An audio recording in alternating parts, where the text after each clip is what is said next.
Hey guys, welcome to my channel Biology Learning Made Easy, where I am trying to make it easy for you. So here we are with another set of questions from NEET UG 2020 Biology section part 3. Part 1 and 2 are already uploaded. You can watch it from the link above in the description. So coming to the first question of today's session.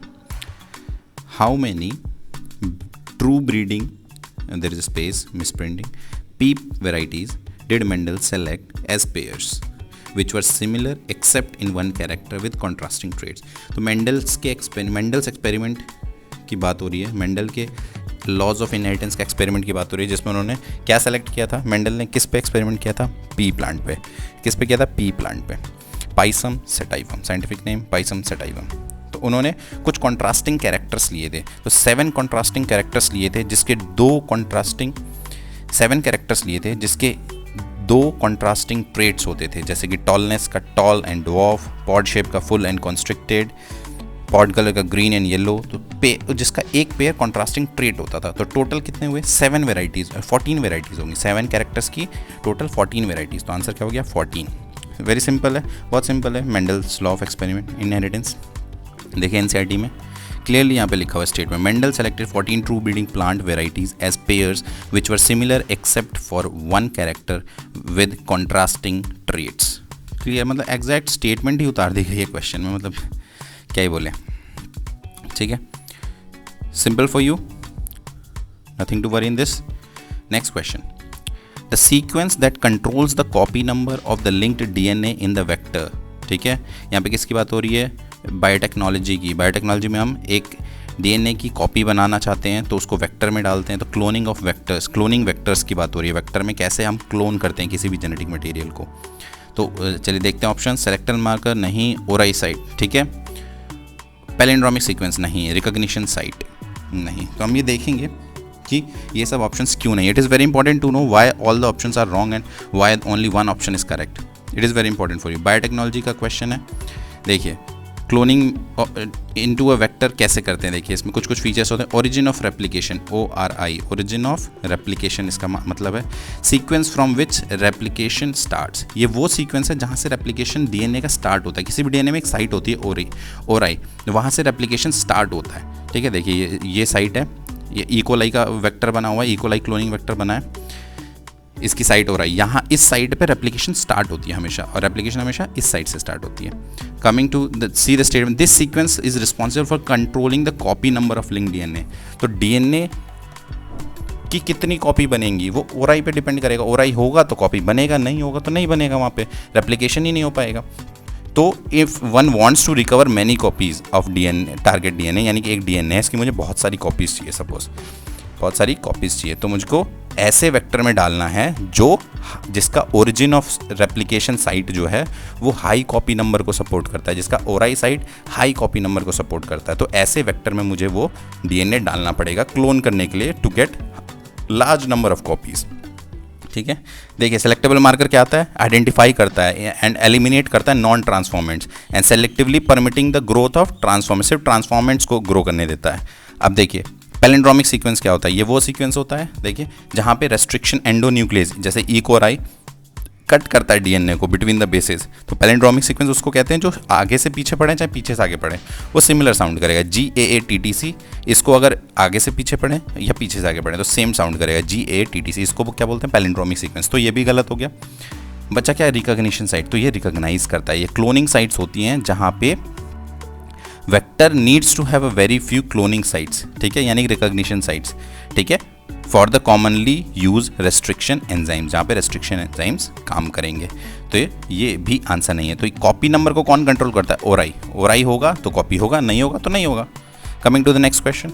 The process of growth is maximum during log phase, lag phase, senescence, dormancy. ये दिख रहा है हमको, plants की बात हो रही है. सेनिसेंस और डॉर्मेंसी हम उसी में टर्म्स यूज़ करते हैं. प्लांट्स की बात हो रही है. देखिए प्लांट ग्रोथ एंड डेवलपमेंट वाले चैप्टर में देखिए ये दिया हुआ है. तो इसका आंसर क्या हुआ? सेनिसेंस और डॉर्मेंसी तो होगा नहीं, उसमें ग्रोथ तो होती नहीं है. लैग और लॉग में डिफरेंस, लैग मतलब पीछे रह जाना, तो लैग भी नहीं होगा, लॉग तो सिंपल है ये तो. ठीक है, देख लेते हैं हम. ठीक है, तो मैंने आपको लॉजिकली बता दिया कैसे होगा. बुक में देखिए ग्रोथ रेट्स के टॉपिक में प्लांट ग्रोथ एंड डेवलपमेंट में देखिए जियोमेट्रिकल ग्रोथ पैटर्न होता है. ठीक है, इसमें हमने एक ग्राफ बनाते हैं टाइम और साइज ऑफ द ऑर्गन का या वेट ऑफ द ऑर्गन का। तो देखिए इसमें 3 फेज होते हैं, लैग फेज जिसमें स्लो ग्रोथ होती है, फिर एक्सपोनेंशियल फेज जिसमें बहुत तेज ग्रोथ होती है, फिर स्टेशनरी फेज। देखिए जियोमेट्रिकल ग्रोथ पैटर्न है। Growth is slow lag phase and it increases rapidly, slow है लैग फेज में, rapidly thereafter an exponential rate, तो इसको एक्सपोनेंशियल या लॉग फेज बोलते हैं, ठीक है। और जब न्यूट्रिएंट सप्लाई, जब बहुत तेज ग्रो करने लगा, जब न्यूट्रिएंट सप्लाई खत्म हो जाएगी उसकी, तो वो स्टेशनरी हो जाएगा, तो उसके बाद ग्रो ही नहीं कर पाएगा। तो इसका कर्व बनाते हैं तो कैसा बनता है, एस कर्व या सिग्मोइड शेप। तो कैसा बनता है, सिग्मोइड या एस शेप का कर्व बनता है, ज्योमेट्रिकल ग्रोथ का कर्व, ठीक है। Coming to the next question, match the following. चलिए ये देखिए, ये भी आपका एनिमल किंगडम का क्वेश्चन है। Gregarious polyphagous pest, adult with radial symmetry, larva with bilateral, book lungs, bioluminescence. तो सबसे पहले मैच द फॉलोइंग में हमको ये देखना है सबसे कॉमनेस्ट कौन सा है, बायोल्यूमिनेसेंस। बहुत स्टार मार्क फीचर है, किस में होगा देखते हैं, हमको याद होना चाहिए, टीनोप्लेना में। किस में होता है, टीनोफोरा। बायोल्यूमिनेसेंस किस में मिलता है, फाइलम टीनोफोरा। ये देखते ही समझ आ जाएगा हमको, बहुत बेसिक फीचर है। इसका एग्जाम्पल क्या है, टीनोप्लेना। ये हमको क्लियर हो गया। चलिए देखें, डी का 3 किस ऑप्शन में दिया है, डी का 3 किसी ऑप्शन में, बोलो थर्ड ऑप्शन में, अब सॉरी सेकंड ऑप्शन में। अब देखते हैं बुक लंग्स। बुक लंग्स भी आपके लिए कॉमन है, ये स्कॉर्पियन में। फिर adult with radial symmetry and larva with bilateral symmetry, ये भी बहुत पेक्यूलियर फीचर है। किसका है, एकाइनोडर्मेटा का, जिसका एग्जाम्पल क्या है, एस्टेरियाज। बचा क्या, ग्रीगेरियस एंड पॉलीफेगस पेस्ट, ये क्या इसमें होगा, लोकस्टा में होता है। देखिए बायोल्यूमिनेसेंस, बुक लंग्स, ये तो बहुत बेसिक फीचर जो आपको पता होंगे, इसमें कुछ सोचना नहीं है ज़्यादा कुछ। बायोल्यूमिनेसेंस तो पता ही है। डी का सिर्फ थर्ड, एक ही ऑप्शन है, मतलब सेकंड आंसर होगा। मतलब इसमें तो बाकी देखने भी नहीं थे आपको। बायोल्यूमिनेसेंस बहुत कॉमन है, बायोल्यूमिनेसेंस देखते ही हमको आंसर आ गया। चलिए एनिमल किंगडम देखते हैं। ये देखिए bioluminescence, the property of living organism to emit light, Ctenoplana में होती है। किसका है, टीनोफोरा का। कितना बेसिक मतलब फीचर देख के एक ही ऑप्शन में ऐसा दिया हुआ है। चलिए आर्थ्रोपोडा में आते हैं। इसमें देखिए रेस्पिरेटरी ऑर्गन्स क्या होते हैं, gills, book lungs and tracheal system. तो बुक लंग्स किस में होता है, आर्थ्रोपोडा। आर्थ्रोपोडा का एग्जांपल दिया हुआ है यहाँ पे, स्कॉर्पियन।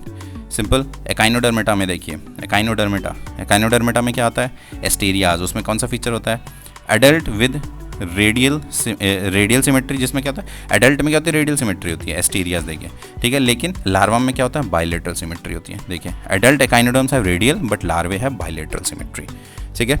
क्लियर है इसका आंसर, बच गया ये बेचारा, तो कर दिया। तो इतना ईजी है यहाँ पे। तो देखिए एक ही ऑप्शन सबसे कॉमन, मतलब हाईलाइटिंग फीचर क्या है, बायोल्यूमिनेसेंस। तो बायोल्यूमिनेसेंस किस में होता है, टीनोफोरा में। टीनोफोरा में क्या होता है, टीनोप्लेना। तो आपको देख के समझ आ जाएगा कि डी का 3, तो डी का 3 एक ही ऑप्शन में, तो कुछ करना ही नहीं है। वैसे ओवरले क्वेश्चन बहुत अच्छा है, बहुत ही नॉलेजफुल क्वेश्चन है। आपकी नॉलेज टेस्ट कर रहा है, पूरे एनिमल किंगडम की नॉलेज एक साथ टेस्ट की जा रही है यहाँ पे। Next question, match the following. फिर से बहुत मैच द फॉलोइंग आए थे इस बार नीट में। Clostridium butylicum, trichoderma polysporum, Monascus purpureus, Aspergillus Niger, ये सब क्या है, माइक्रोब्स। दूसरी साइड में क्या दिया है, ब्यूटारिक एसिड, सिट्रिक एसिड, ये सब क्या है, प्रोडक्ट्स हैं इनके, कुछ यूजफुल प्रोडक्ट्स। चलिए देखते हैं ब्यूटाइलिकम। मैच द फॉलोइंग में बताया आपको मैंने कि सबसे पहले जो सबसे ईजीएस्ट हो वो देखो। ब्यूटाइलिकम बहुत ईजी है, ब्यूटायरी से ब्यूटायरिक एसिड, ए का 2 किसे में दिया है, हाँ भाई एक ही ऑप्शन है, ठीक है। चलिए ट्राइकोडर्मा पॉलिस्पोरम क्या देता है, साइक्लोस्पोरिन ए, ये क्या होता है, इम्यूनोसप्रेसिव एजेंट होता है। किस में यूज़ करते हैं ये, इम्यूनोसप्रेस करना हो ट्रांसप्लांट में, ऑर्गन ट्रांसप्लांट में, ठीक है। चलिए मोनास्कस परप्यूरियस क्या देता है, ब्लड कोलेस्ट्रॉल लोअरिंग एजेंट, इसको क्या कहते हैं, स्टैटिन्स। देन बचा एस्परजिलस नाइगर, क्या है ये, फंगस है।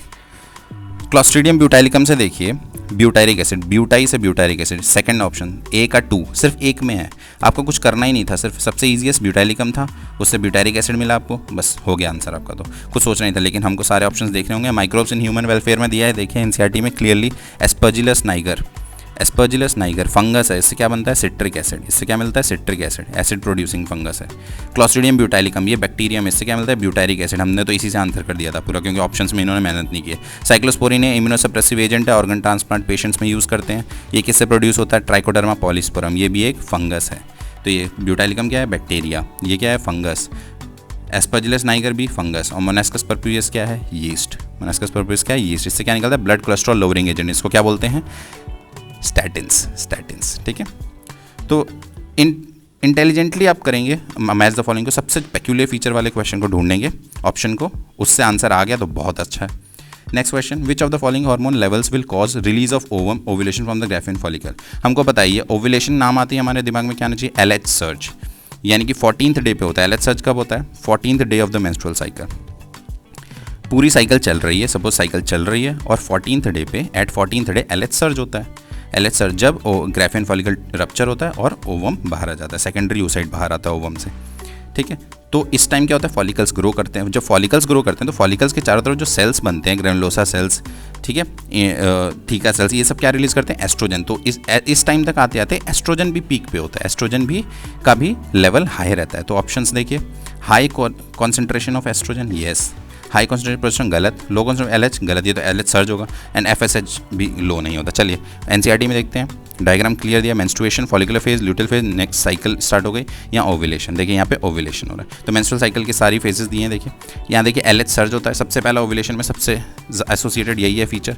उसके देखिए इस टाइम FSH भी बढ़ा रहता है और एस्ट्रोजन बढ़ा हुआ है, देखिए एस्ट्रोजन प्रोजेस्टेरोन नॉर्मल है। तो बताया था मैंने, एस्ट्रोजन कहाँ से निकलता है, फॉलिकल्स के सेल से। FSH बढ़ा होना चाहिए था, यहाँ पे ये गलत है, तो करेक्ट क्या है, इंक्रीज। लो LH भी लो नहीं, सर्ज होने, प्रोजेस्टेरोन नहीं। हाई कॉन्सेंट्रेशन किसका होता है, एस्ट्रोजन का। तो हमको ये ज़रूर पता होना चाहिए बाकी आंसर्स क्यों नहीं है, बाकी ऑप्शंस क्यों सही नहीं है, ठीक है, और उनका करेक्ट फॉर्म हमको पता होना चाहिए। Coming to the next question, select the option including all sexually transmitted diseases. Sexually transmitted disease पता नहीं है, चलिए इसमें से आप लोग बोलेंगे कि NCERT में तो दिया ही नहीं है, ये सब ऑप्शंस हमने कभी डिजीज पढ़ी, गोनोरिया, साइफिलिस, जेनाइटल हर्पीज, ये सब हमने पढ़ी नहीं है। चलिए अगर आपने NCERT लाइन टू लाइन पढ़ी है तो मैं आपको ये बता सकता हूँ, आप ये क्वेश्चन सिर्फ NCERT से भी कर सकते हैं, जबकि NCERT में नहीं दिया तब भी कर सकते हैं। It's a question of common sense. Cancer क्या सेक्सुअल एक्टिविटीज होता है, नहीं, तो ये ऑप्शन गलत हो गया। एड्स होता है, यस। साइफिलिस पता नहीं, चलिए क्वेश्चन मार्क दिया। कैंसर तो नहीं होता ना, ये तो कंफर्म है आपको। चलिए एड्स होता है। थर्ड ऑप्शन में देखिए, मलेरिया होता है क्या, मलेरिया भैया मच्छर क्या करेगा, जब सेक्सुअल एक्टिविटी से ही होने लगा तो मच्छर करता है, ठीक है, तो मलेरिया। चलिए फाइलेरिया भी नहीं होता, किससे होता है, वुचेरेरिया। चलिए नहीं भी आता तो आपको क्वेश्चन मार दिया। चलिए तो मलेरिया आ गया, गलत। चलिए गोनोरिया पता नहीं, सेकंड ऑप्शन मलेरिया तो नहीं होता ना भाई सेक्सुअल एक्टिविटी से। चलिए ये भी हो गया। जेनाइटल हर्पीज, ये जेनाइटल ऑर्गन्स का है तो ये सेक्सुअल एक्टिविटी से होगा। तो बच्चा क्या, तो तीनों में एक ऑप्शन गलत है, तो मतलब तीनों ऑप्शन गलत है। बच्चा क्या, ऑड वन आउट, पहला ऑप्शन। गोनोरिया, साइफिलिस, जेनिटल, ये तीनों सेक्सुअली ट्रांसमिटेड डिजीज होती हैं। NCERT में क्लियरली आपको ये कहीं नहीं मिलेगा, लेकिन आपने सिर्फ NCERT पढ़ के ये ऑड वन आउट सेलेक्ट कर लिया है। कौन सा नहीं होगा ये आपको पता होना चाहिए, इसलिए बोला गया क्या नहीं होगा ये ज़रूरी है जानना, क्या होगा ये ज़रूरी नहीं है जानना। Identify the wrong statement with reference to the gene I that controls ABO blood groups. ABO blood groups हमको पता है आई जीन से कंट्रोल होता है। इसमें 3 एलील्स होते हैं, IA, IB and small I. Easy है कॉन्सेप्ट। एक पर्सन में 2 ही एलील हो सकते हैं कोई से भी, ऑफ कोर्स दोनों ट्रू हैं। IA and IB same type of sugar नहीं देते हैं, वो अलग अलग टाइप ऑफ शुगर प्रोड्यूस करते हैं, ये फॉल्स है। Allele small I does not produce, small I कोई शुगर प्रोड्यूस नहीं करता, करेक्ट है। तो रॉन्ग स्टेटमेंट बतानी है, तो रॉन्ग स्टेटमेंट कौन सी, थर्ड, तो आंसर थर्ड। चलिए देखते हैं, ये बहुत ही अच्छा एग्जाम्पल है कोडोमिनेंस का। कोडोमिनेंस क्या कहता है, देखिए ABO ब्लड ग्रुप में क्या होता है, ये एक जीन से होता है, आई जीन से कंट्रोल होता है। और plasma membrane, red blood cell की प्लाज्मा मेम्ब्रेन पे क्या होता है, शुगर्स होते हैं। देखिए RBC है, इससे प्रोजेक्ट होता है शुगर, इसकी मेम्ब्रेन से। ये शुगर किससे कंट्रोल होता है, एक जीन से। उस जीन का क्या नाम है, आई जीन। उस आई जीन के कितने एलील्स होते हैं, 3 alleles, IA, IB and small I, ठीक है। IA, IB and small I, ठीक है, इस जीन से कंट्रोल होता है। चलिए IA और IB तो हो गया पहला स्टेटमेंट। देखिए बुक में देखिए एग्जैक्ट लिखा है, IA and IB produce slightly different form of sugar. देखिए यहाँ पे देखिए सेम टाइप, तो ये गलत है, तो ये फॉल्स है, ठीक है। चलिए थर्ड स्टेटमेंट भी हो गई, बुक में लिखी है exact. Small I does not produce any sugar, देखिए फोर्थ स्टेटमेंट है, एग्जैक्ट लिखी हुई है NCERT में। तो मतलब क्या ही मेहनत करी है एग्जामिनर ने इस पर, मतलब आप लोगों के लिए पेपर क्या ही सेट हुआ है। चलिए फर्स्ट स्टेटमेंट हो गया, थर्ड और फोर्थ भी हो गए। पर्सन, देखिए अब ये देखिए, person possesses only 2 of the 3 I gene alleles, ये भी क्लियरली लिखा हुआ है। चलिए नेक्स्ट क्वेश्चन पे आते हैं। Which of the following is put in into anaerobic sludge digester. इसका क्वेश्चन है सीवेज ट्रीटमेंट का, ठीक है। तो सीवेज ट्रीटमेंट में ये दोनों नहीं होगा, एफ्लुएंट नहीं होगा, एक्टिवेटेड स्लज डालते हैं। क्या डालते हैं एनारोबिक स्लज डाइजेस्टर में, एफ्लुएंट स्लज। अब आप कहेंगे कैसे, चलिए NCERT में दिखाते हैं आपको कैसे। ट्रीटमेंट के 2 स्टेप्स होते हैं, primary treatment and secondary treatment, जिसको बायोलॉजिकल ट्रीटमेंट भी कहते हैं, क्योंकि इसमें एरेशन टैंक्स होते हैं। चलिए प्राइमरी ट्रीटमेंट, इससे क्या निकलता है, प्राइमरी ट्रीटमेंट होने के बाद जो निकलता है उसको क्या बोलते हैं, प्राइमरी स्लज या प्राइमरी इफ्लुएंट।